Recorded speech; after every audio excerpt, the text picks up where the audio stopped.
Okay, his name struck the emperor. Are you relation, he said one day, of the Captain Wright whom your libellers accused me of having strangled? Yes, sire, answered he, and by my faith, I should be curious to know from you how the poor devil killed himself, for I never believed that you had him hung without reason. Well, I will tell you, answered the emperor. Captain Wright commanded the brig, which during 4 months had been landing on the steep shores of Bavia. The accomplices of George, Custer, Saint Victor, La Hage, and Saint-Hilaire, who had already figured in the plot of the infernal machine. They concealed themselves by day in farms and country houses, forming stations between Paris and the coast. They had a great deal of money, paid largely, and they easily corrupted poor peasants.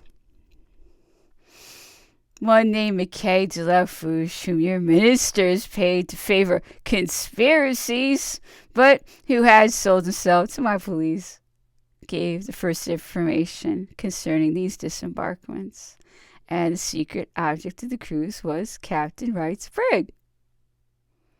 I was weary of all those intrigues and resolved to put an end to them. I ordered the records of the police to be brought. One evening, when I was turning them over, I remarked, I know not why, the name of a young man named Urel, calling himself a student of medicine. I ordered him to be immediately brought before council of war, to be watched with care, and notice to be taken of all of his words. My foresight was just. He confessed everything after his condemnation to death, and in order to gain his pardon, detailed the smallest particulars of the plot. Savary received orders to proceed to the places indicated, accompanied by a disguised gendarme. He surprised the party disembarking. At the same time, Captain Wright, a description of whom had been sent to all the different points of the coast, ventured to set his foot on land. He was immediately arrested, conducted to Paris, and imprisoned in the Temple. I might have had him included in the number of accomplices of George, and have had him judged and condemned along with them. I did not do it. I would have kept him in prison till the peace, but grief and remorse overwhelmed him. He committed suicide. And you English ought to be less astonished than any other people at such an occurrence. Because amongst you, suicide is almost a national habit.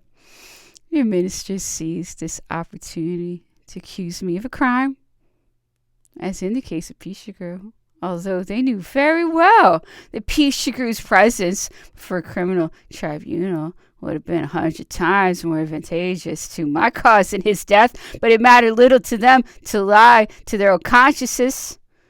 It was one calumny more. Your ministers will not always be able to impose on the English people with respect to me. Sooner or later, your nation will render me justice, and the English will be the first to take my part and avenge the savage hatred of their ministers.